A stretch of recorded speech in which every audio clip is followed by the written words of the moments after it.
Hello Internet, this is the second part of the video that was supposed to be a follow-up video uploaded when I quit the London buses. So this is the email probably the last email that I sent. I was advised after my meeting with the garage manager at North Harrow Garage that I shall communicate through that email with that person and ask and speak with her about the wearing a body camera. So I sent that email and basically I'm telling them some stuff about my background, that I was a lorry driver, then I trained to be a bus driver. Before that I have also been trained to be a security, and I was trained actually by police sergeants that were ex-police sergeants. They changed to be just trainers in the security industry. So I was trained in customer service, conflict management, physical intervention, terrorist awareness, spectator safety, and security procedures. All of that related to events, big social events and private events, and essentially I was prepared by those people. So I have some background that how I have to handle all of that stuff.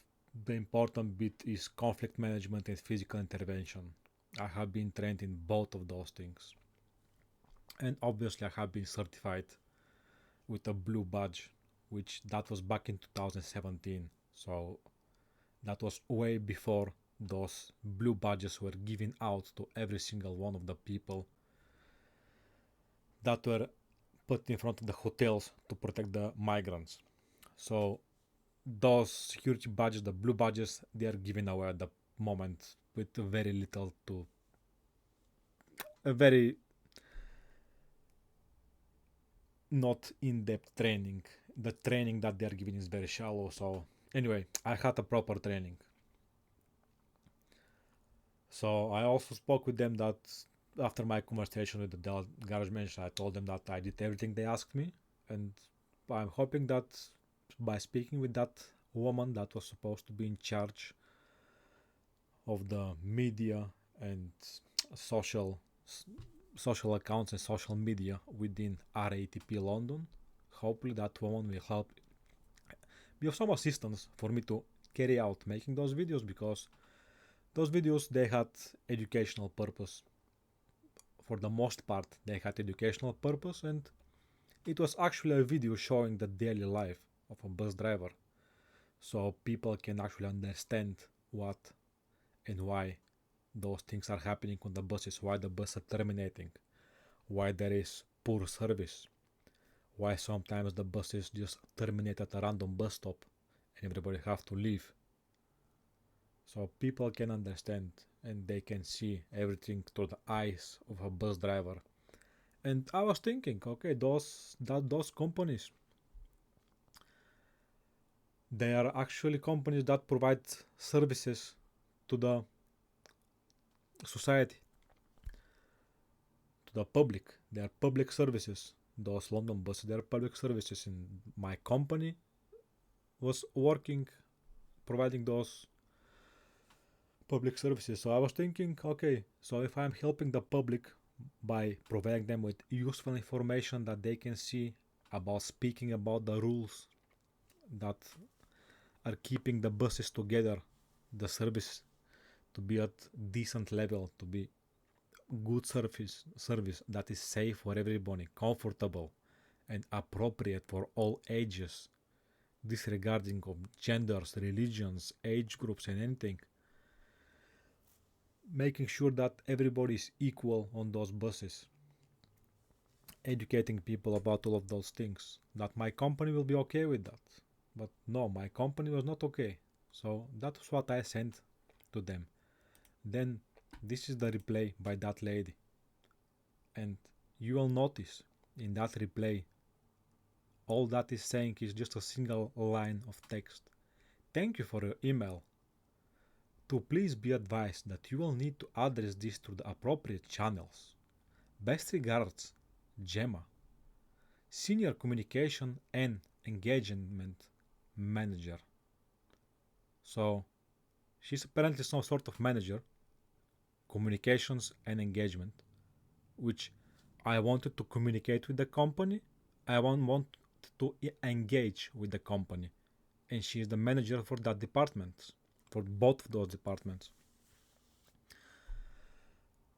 You will notice something else. She does not provide links to any of the appropriate channels.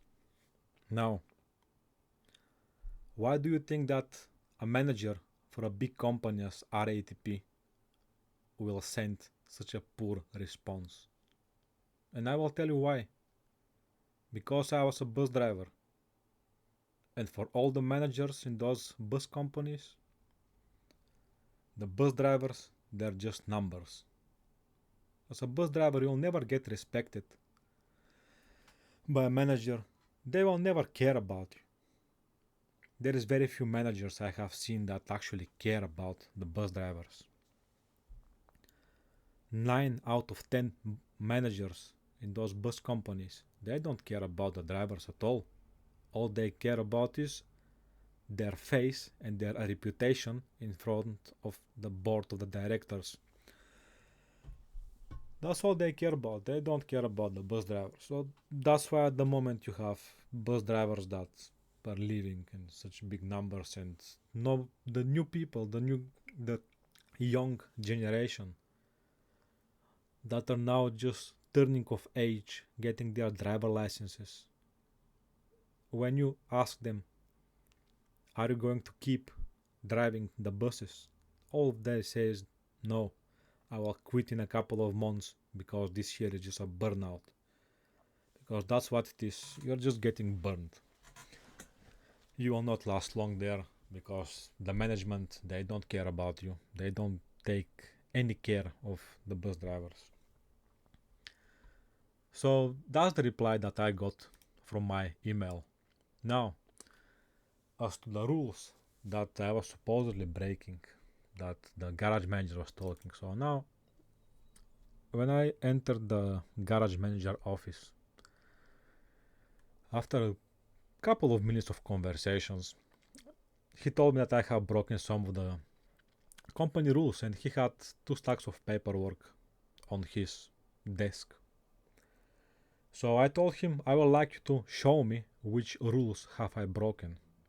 So the garage manager, I'm not sure, I think his name is John.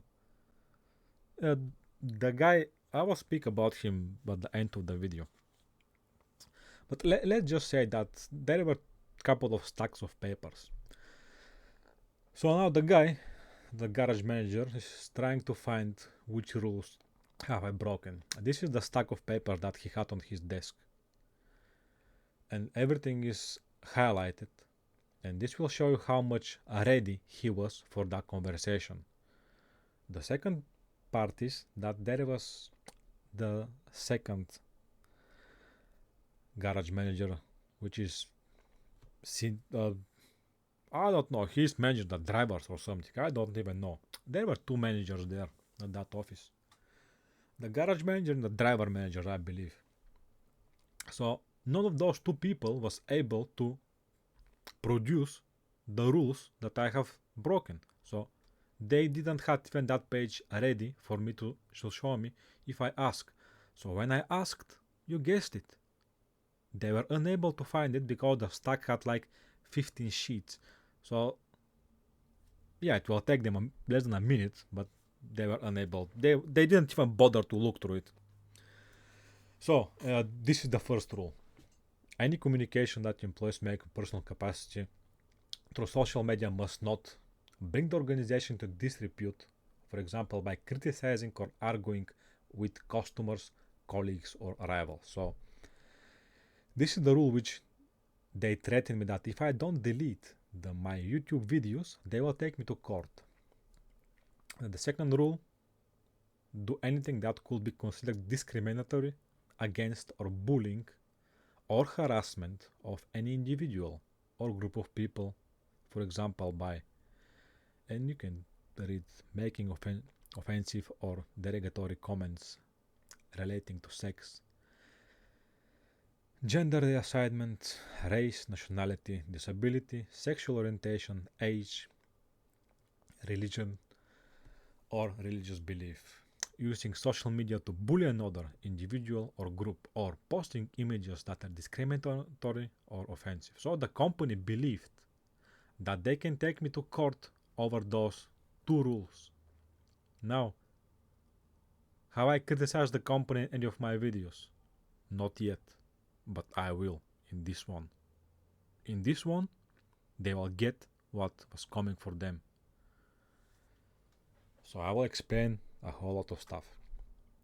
First of all, I have not broken any of those rules that are over here. So the second one that he had on his desk, this is the second stack. He cited that rule that I am not allowed to use body camera while driving, and because I am using a body camera while driving, I will have a disciplinary hearing. And they have to make a disciplinary hearing because they will report me to the traffic commissioner, and they have to as well send that report from my disciplinary hearing to the traffic commissioner. Otherwise, they will be breaking the law, or I will be breaking the law, or somebody is going to be breaking the law. At this point, I was thinking, that sounds very strange, so I told them the following thing. I am waiting, I am looking forward for the disciplinary hearing. Just tell me the date and I will be there. I am looking forward to hear what you have to say. So that was that. But anyway, the rule that they were citing is that it's illegal to use any mobile phone, sat-nav, or other devices that perform an interactive communication function by transmitting or receiving data while driving or when an engine is turned on. Now, this rule is changed. This is not the full rule at this point in time. It was not the full rule for the past couple of years, actually. So this is a company rule that they made up for their own. The moment that they say it's illegal, that means that it's not just within the company, that goes outside of the company. So that means legal. So this is a rule that actually does not exist. So this company is full of people that are they're actual criminals, because this is not the complete rule and they're obscuring the truth from the drivers.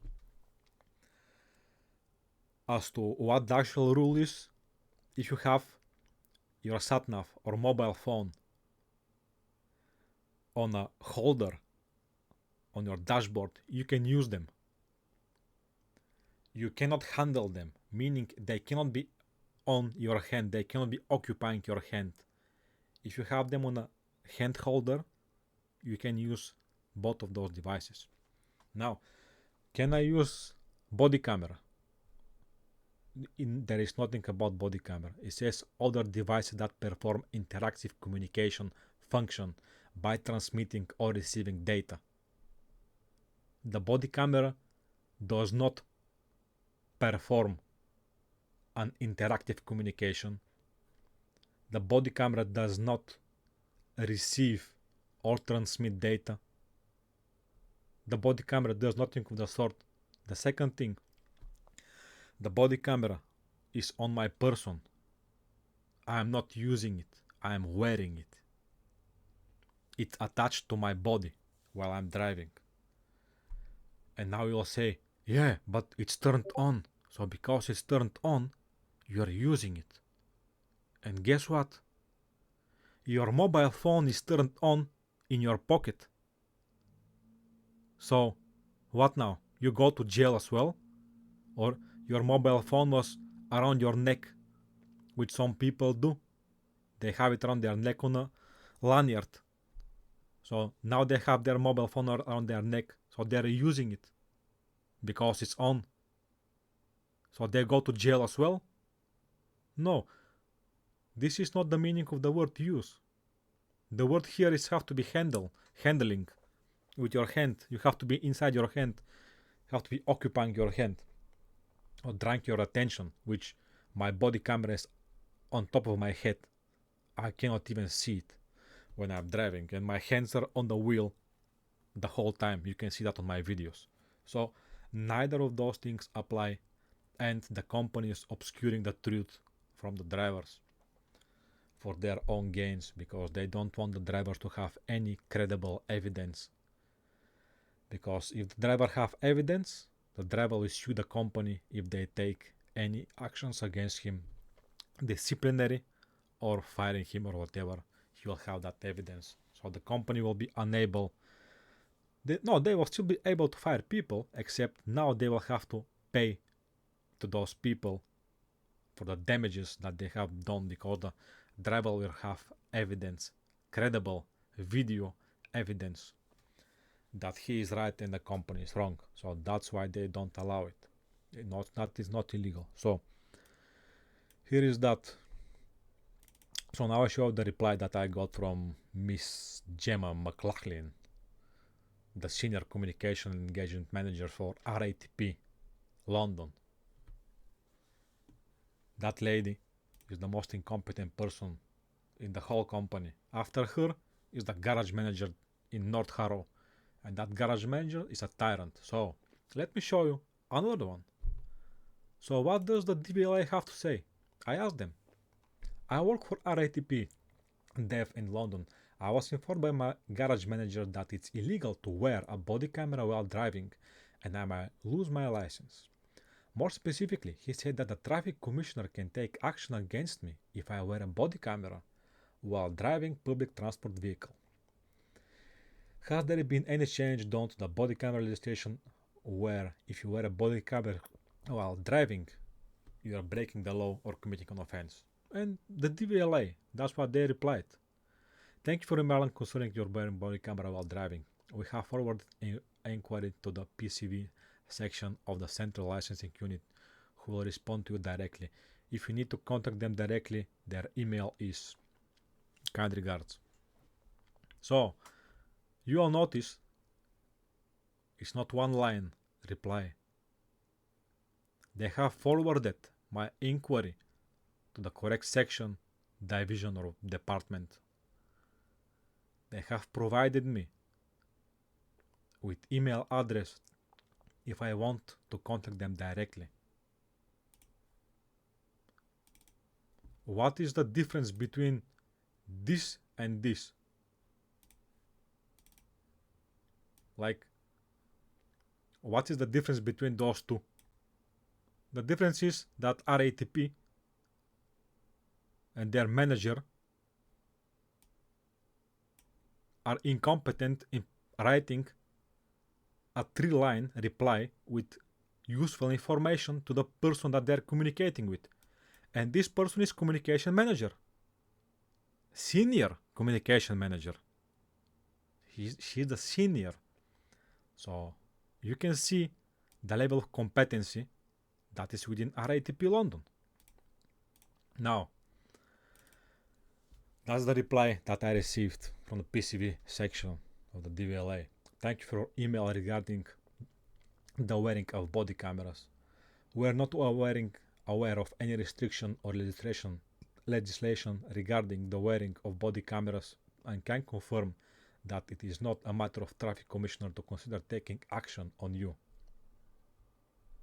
Simple, clear, and it have meaning.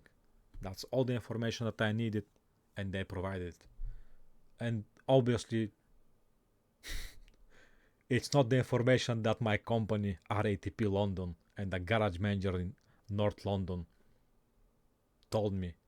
It's actual information, because as I already said, they are twisting the truth for their own gain. Now, you may think, yeah, but maybe the TFL have something against it.